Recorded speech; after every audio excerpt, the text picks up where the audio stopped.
You've seen it everywhere, right? On the wrist of a celebrity, your yoga teacher, maybe even your boss. That simple little red string tied around the left wrist. So, what is it? Just a fashion trend that comes and goes? Some kind of good luck charm?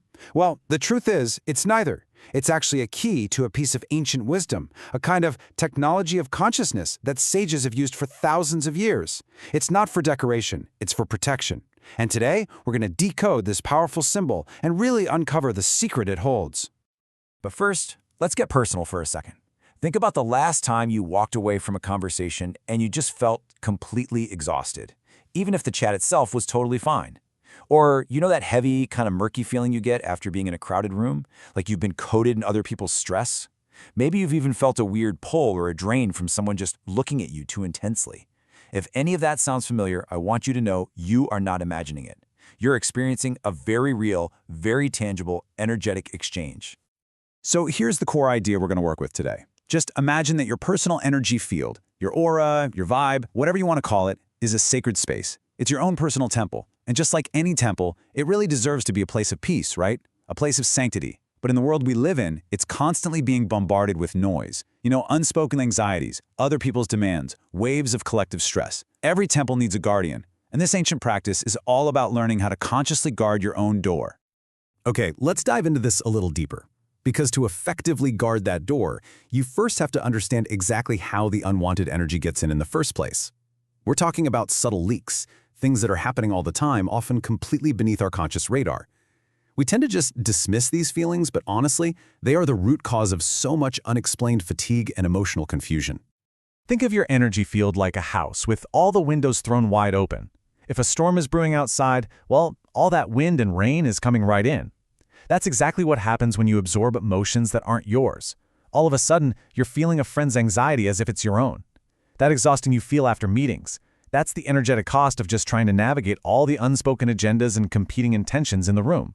You can literally take on the weight of someone's passive aggression or their neediness without a single word even being spoken. This is the invisible exchange, a constant flow of energy that we are all participating in, whether we realize it or not. So this brings us to the big question. Why the left wrist? I mean, why not the right? Or an ankle? Well, this isn't some arbitrary placement. It's based on a really deep understanding from ancient traditions, including Kabbalistic and Hermetic wisdom, which saw the human body as this living, energetic circuit with two very, very distinct sides. The foundational concept here is something called energetic asymmetry. Long before modern science came along, ancient wisdom schools were mapping the subtle energies of the body. They understood that our physical form has this intricate energetic architecture, and the left and right sides are not just mirror images in how they function. No, they are polar opposites, and each one performs a unique and vital role in how we interact with the world's energy. And this is where it gets really interesting. Look at how this breaks down. The right side of the body, that's our channel of emission. It's seen as masculine. It's action-oriented. It's the energy of doing, of giving, of putting things out into the world. It's the hand you write with, the arm you throw a ball with. But the left side, that's our channel of reception. It's considered feminine, intuitive, magnetic. It's how we draw energy in from our environment, from other people. It is the side of being, of feeling, and of receiving. And this is why the left wrist is so absolutely critical. It's not just a joint. Ancient teachings see it as an energetic vortex, a powerful gateway. I mean, think about it. It's the point where the energy flowing from the heart, our center of feeling and connection, travels down the arm and meets the hand, our instrument of interaction with the world.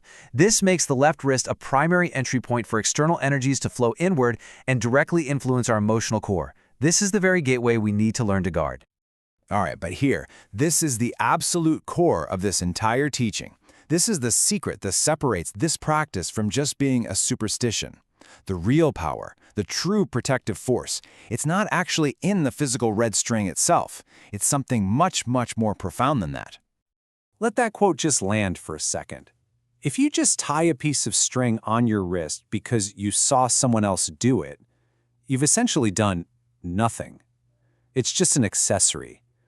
The magic, the alchemy, the actual energetic shielding doesn't come from the object. It comes from the internal conscious decision that activates it.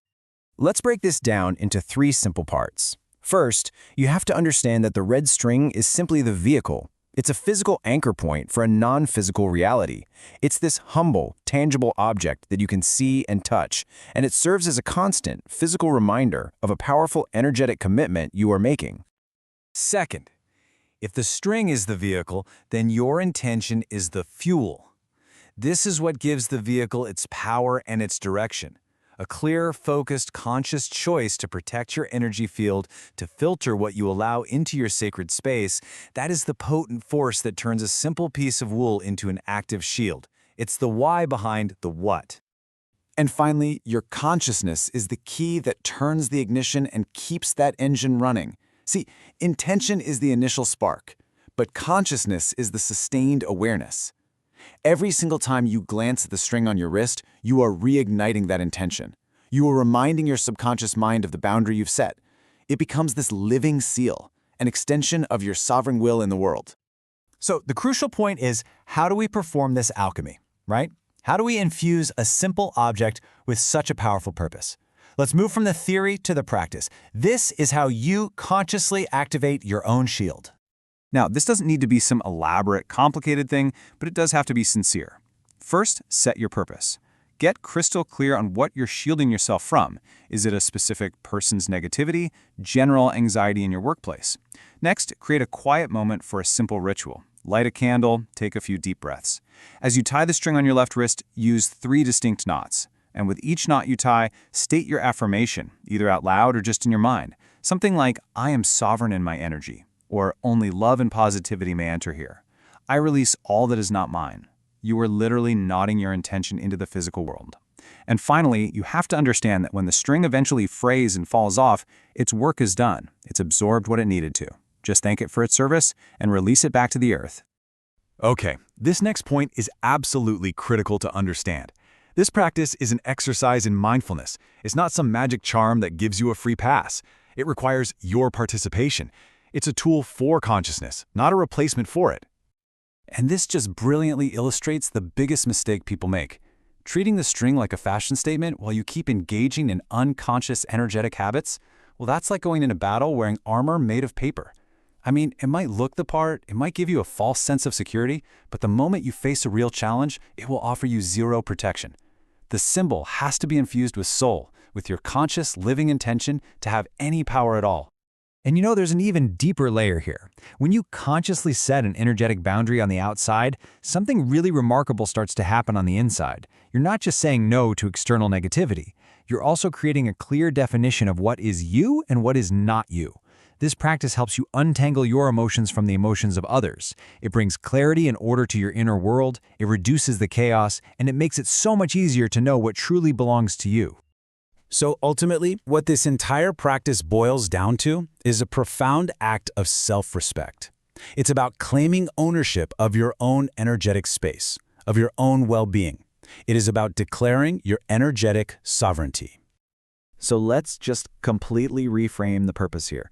This is not about building some fearful shield to hide from a big, scary world. It's about making a loving and powerful commitment to yourself. It's a promise that you will honor your own sensitivity, a declaration that your inner temple is a sacred space and you will no longer allow it to be an energetic free-for-all.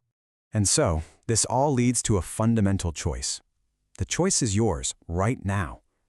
Are you going to continue to be an unconscious sponge for the world's unfiltered energy, walking around carrying anxieties and burdens that were never yours to begin with? Or are you going to make the conscious choice to honor your own field, to curate your energy, and to walk through the world with integrity and with clarity? Because in the end, the red string, as powerful as it can be, is really only a reminder. It's a beautiful, ancient tool that's designed to point you back to the source of all true power. The most potent amulet, the most effective shield, isn't something you can ever wear or buy. It's the focused, unwavering awareness that you choose to carry within you every single day. That is your true protection.